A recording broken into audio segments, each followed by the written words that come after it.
folks. The Field and Garden Podcast is honored to be partnering with the Growing for Market magazine. They have been publishing practical ideas and information for direct market flower and vegetable growers for over 31 years. All the articles are written by farmers who get their hands dirty and know what they're doing. The magazine is still on the same mission as when the Flower Farmer book author Len Basinski founded this magazine back in 1992 to connect growers with the best ideas from other growers. There is dedicated flower content in every magazine, a decade's worth of back issues, and over 1,600 archived articles from writers like Aaron Benzenkane, Gretel Adams, Pamela and Frank Arnowski, and Jonathan and Megan Lease, all available on the website.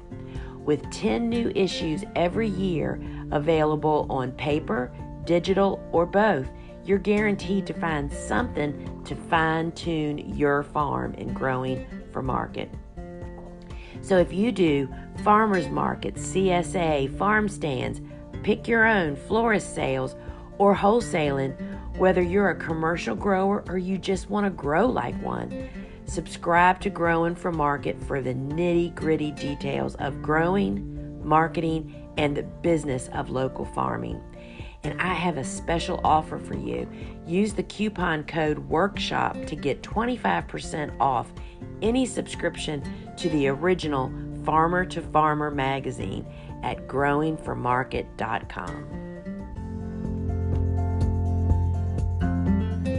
Hey friends, welcome back to the very first episode of the Field and Garden Podcast for the new year 2023. I hope that it's already started off to be a good one for you. Last week we kind of did, not really looking back, but we kind of evaluated. We listed all of our accomplishments to realize just how far we've come. I mean, that could be such a little baby steps. I mean, there is no right answer to that, but just looking back and either looking at all the lessons that we've learned by how not to do it again, right up to how we have done it. And so I thought that I would share what I kind of do in January. And it's kind of not all of January, at least the first part. And I'm calling this to plan the planning. And I know that so many of us get so caught up in planning because we're really just totally afraid to take the next step. And I'm hoping that if we kind of walk along doing this together, that will help you get over the little speed bumps, because I'm telling you, friends, on the other side, it's even better. So let's just talk about what's going to happen typically for me in the first 3 weeks of January. And so the first thing I do is I prepare to work on what I call the brains of my flower farm. And that is this jumbo size wall calendar. And the link to this calendar is actually in the show notes if you want to get the same one that I'm speaking of, because I'm telling you, friends, it's pretty perfect. It is like 30 by 30 inches long, 20 inches wide. One page is a month, and each day has like a 2-inch by 4-inch block. What that means is there is just plenty of room to write everything that I need to write on this calendar. And this calendar kind of warped into what it is years ago as I began using it and realizing just how it kind of answered my need for records and also for planning. And, you know, I always used to buy those garden journals back before I was a flower farmer, and thinking, oh, I'm going to journal. Well, the thing about a journal, they're great for, you know, the purpose that some people may use them for. But for looking back and figuring out next year based on what you wrote in there was not very convenient. And I find that this calendar is absolutely perfect for this. And because literally this is what happens now that I have like over 10 years of these calendars. I have a big nail on the wall where all of the previous year's calendars hang together. And when it comes to planning, I literally put up a couple of 8-foot tables and bring each one down and give it its spot. And I open all of them to January. And then after I kind of look through that and see, you know what? I haven't done that for a long time. Why did I stop starting that particular seed? Or, oh my gosh, I totally forgot that I was supposed to do that in January. And then after January's done, I walk along and flip the page and all the Februarys are exposed. And, I'm a very visual, hands-on person. That's what works best for me. People that do this on a spreadsheet, oh my gosh, I wished I had that gift. But being the dyslexic person that I am, really having the paper and seeing it has really worked out well for me. So before we go any further, I kind of forgot to introduce myself.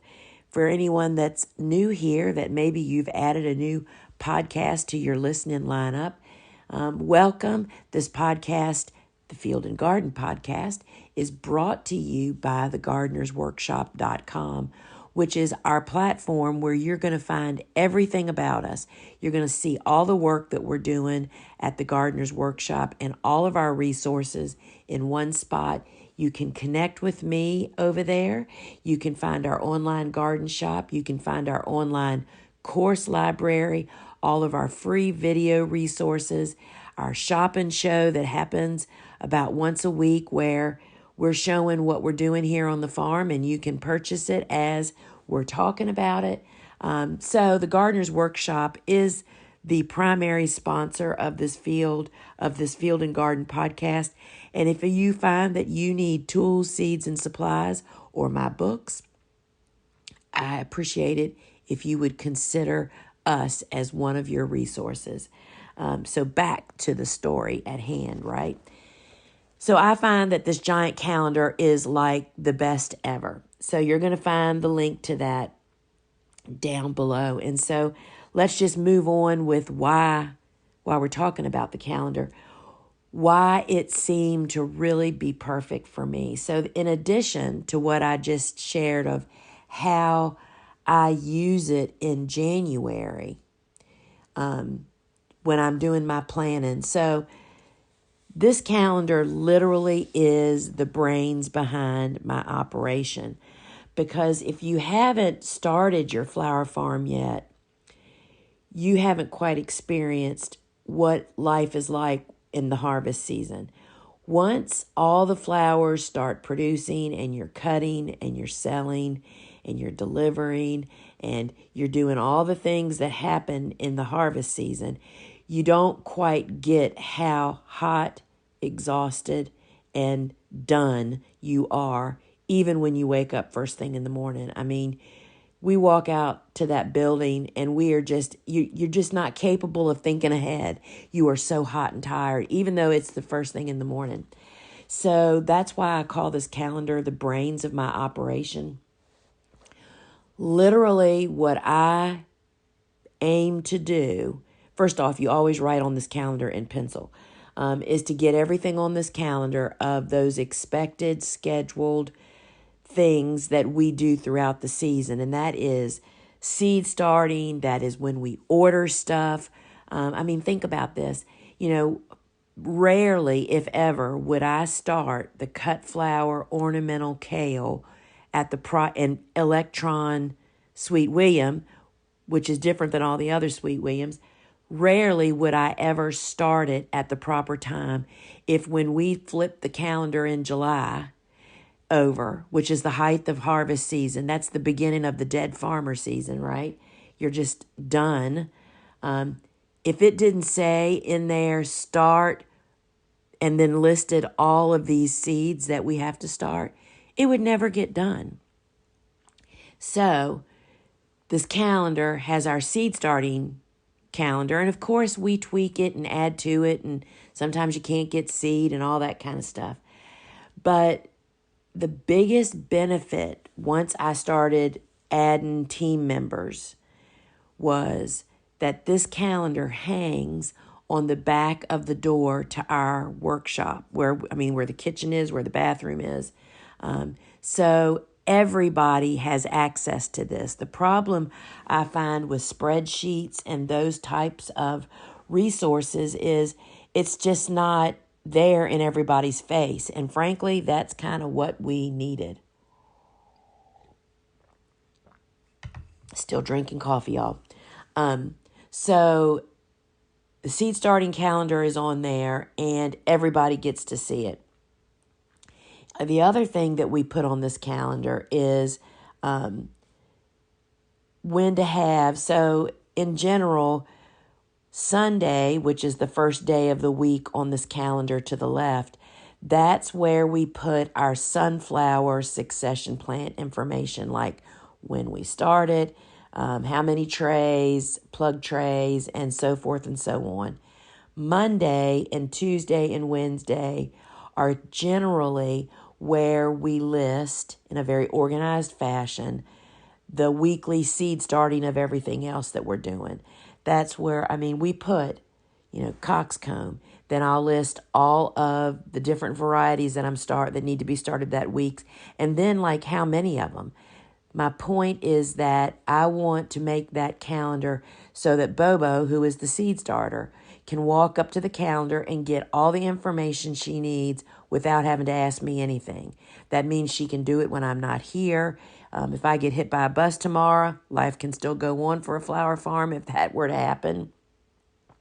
So all of the seed starting information is on there. Then to finish that portion of it, Bobo then looks ahead at least a month or 2 or 3 or 4. She will go through actually in January and check the stock of the seeds. She can go through that entire seed starting calendar. And then she, using pencil, can put a little pencil check mark next to each variety that she has. Then I can look at that, or if she's going to do it, she can make a list of what we don't have and supply that to Lane to get those things filled. Then once the time comes to start that seed, once she started it, she highlights that with a yellow highlighter. That way, any and everybody that's involved can walk up to that calendar, see what should be started, see if we have the seed, and see if it's already been started. So that's what totally revolutionized our seed starting calendar. And, back in the day before we had, phones in our hands, I was a big user of what were called the Franklin planners. That's how I launched, a big nonprofit organization that I was a co-founder in years and years ago, the Golden Retriever Rescue. And it taught you how to use calendars, meaning it's like if you didn't get to a seed or something, how you arrow it forward and carry it to the next week and so forth. And all those little easy signals just make it easy for everybody to know what's going on. So sunflower seed starting goes on Sundays, and then Monday, Tuesday, Wednesday, sometimes Thursday, depending on what season it is filled with all of the the succession plantings, the seeds to be started that week. And typically what happens for us is the first week of the month is where I write most of those once the season gets started. But that doesn't always get started on that week. I'll just write them all down, and then Bobo will start them and then actually write the date they get started on that calendar to prevent a lot of having to rewrite stuff. So on Friday and Saturday, the last 2 days of the week on that calendar, what I like to write, Saturdays typically is where we would like to write the first harvest. When did you cut the first zinnias? When were the first sunflowers ready? And that kind of information. You're not writing details, y'all. You're just writing, first Pro Cut oranges today, or first Benary's Giants, or first snaps, or, really useful is the first cool flowers, your cool flower harvest as they happen. Because remember, next year you're going to be able to look back and see this all at a glance, right? So that's what I like to write on Saturdays. On Fridays, I typically would write when the garden needs to be ready. Like, for instance, if you have cover crops growing like I do, I have crimson clover growing in several areas in the garden, which would need to be extinguished, however you do that, tilling, mowing, tarping, whatever you do. It needs to be eliminated so long before the first planting happens. So if you're, so you have to have these reminders, at least I do, on my calendar. It's like in March, I would say, when the weather's right, you need to extinguish that cover crop. Then I would have notes on Fridays like prepare beds, get beds ready, have beds ready. You know what I mean? It's just it's my little emojis of don't forget, you have to have somewhere to plant all of these seeds that Bobo is planting. And then also, the employee schedule, once that time happens for you, if you have people helping you and working for you, this is a great place to actually put what their schedule is. And I tell them, it's like, please put your schedule in pencil at the bottom of the respective date. You know what I mean? Don't write in the middle of a square. You know what I mean? It's like there's a method to the madness. Employees' information about I'm here this day. Bobo's here every Monday and Thursday, every Monday, Wednesday, and Thursday nowadays. And I know that. She doesn't need to write that on the schedule because, she's been doing that for like 100 years. But if she's going to switch days or needs time off, this is where it would be written. Now, so the calendar really gets planned in January. And what I would say is if so many people go down rabbit holes on their calendar, I would say do the calendar the second half of January and do what I'm about to talk about the first half of January. And oftentimes it means you have to order your calendar. So that's why I called this Plan the Planning. The first thing you need to do, people want to get down to ordering seeds and such. I'm not going into the depths of how many seeds do you need for how much space you have. That is something that we do talk about in flower farming school. It's just simple math, y'all, about figuring all that out. So you need to have that information. But you need to plan, you need to get your calendar or whatever tool you're going to use to do this. And as I mentioned earlier, there is a link in the show notes to this jumbo wall calendar that I just find to be absolutely perfect. So the first thing you need to do is order a calendar. Second is what I'm going to talk about is what you're going to do while you're waiting for your calendar to get here. And I will say at this point, you need to, or what I do, how I do it, is I treat this month of January just like any other harvest month. I get up with my work on my mind to get it done. It's really easy to procrastinate and put this stuff off. But what my goal is to get all this done in January because then February is a free month. When I get my calendar done and do some of this meal cooking that I'm going to tell you how I do that next, oh my goodness, in February, you could leave for a month and your farm is planned. At least I could. So I get up and treat the month of January just like a harvest month. I get up on time, do my business, get it done.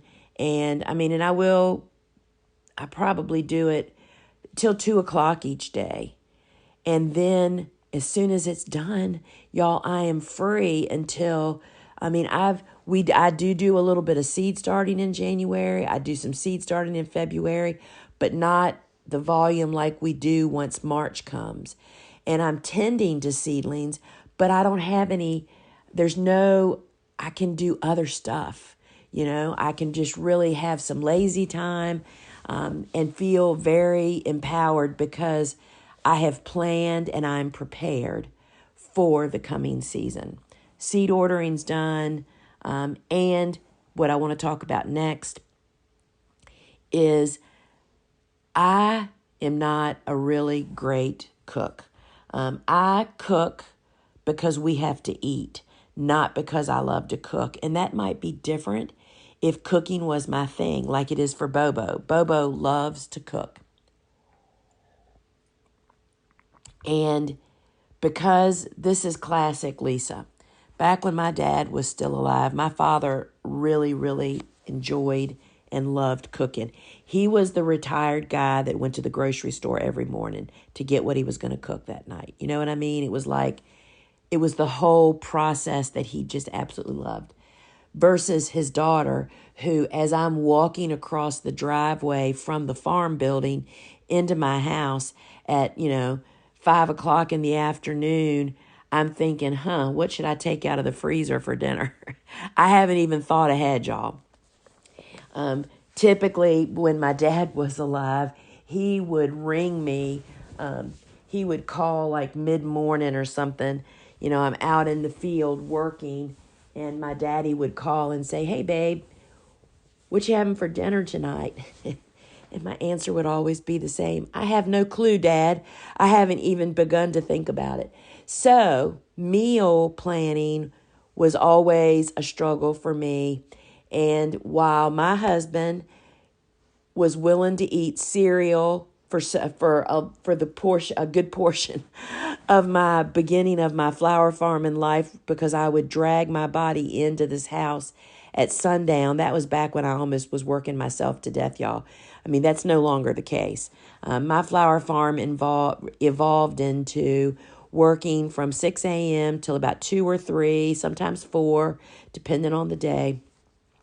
But the day ended then. I mean, that's where my life ended up. But back in the beginning, when I was working sun up to sundown, literally I would crawl across the driveway, come in the house with no idea what we were going to eat. And Steve, who did cook and did cook often and did the laundry through all those years too, really tolerated some pretty poor food planning on my portion of the nights.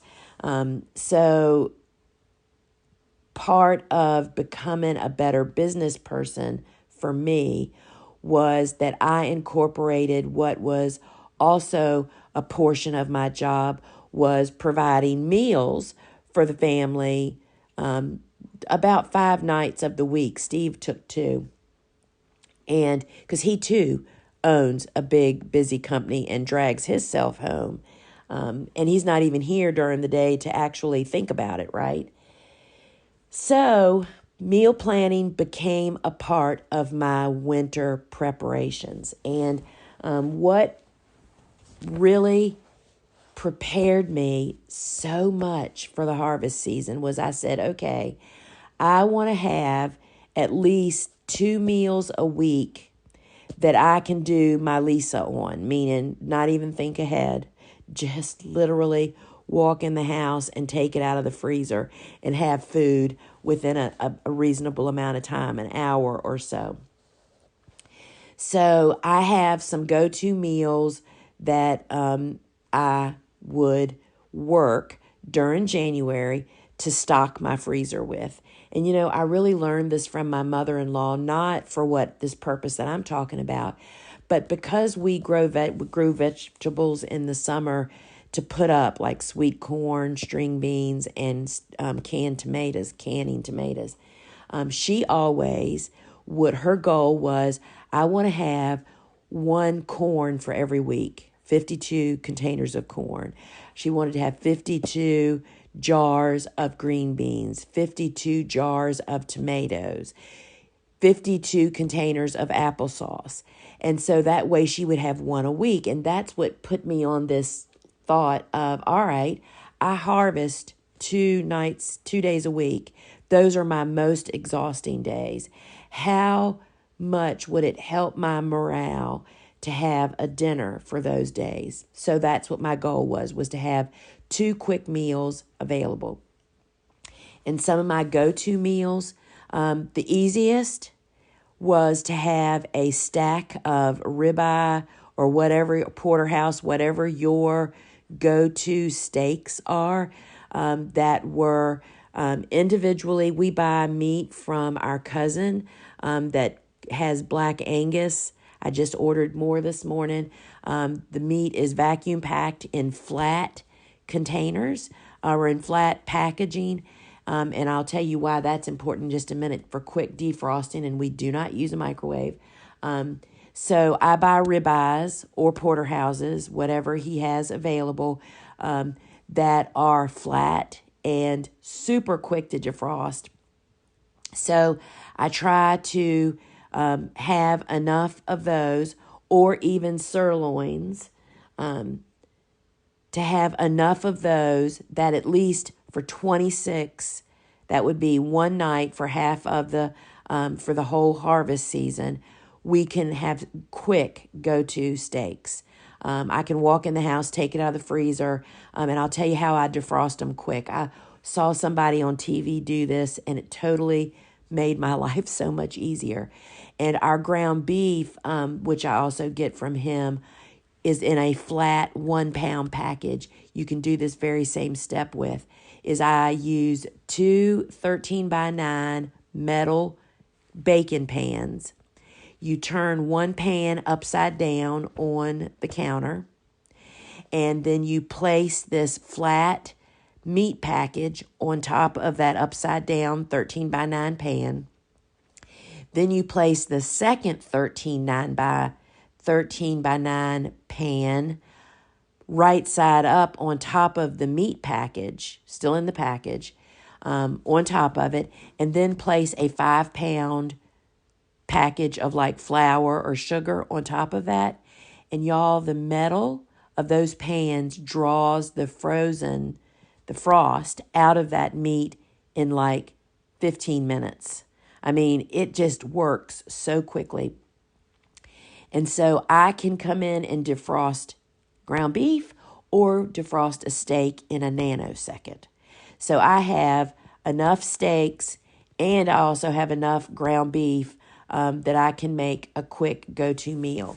Some of the prepared meals that I like to have that I can just pull out in a plastic Ziploc bag and dump into a pan or pop into the oven.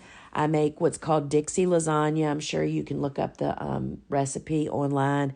It's just, you can make 6 of those to have for the harvest season. The resistance is to not pull this stuff out of the freezer and eat it before the harvest season, y'all.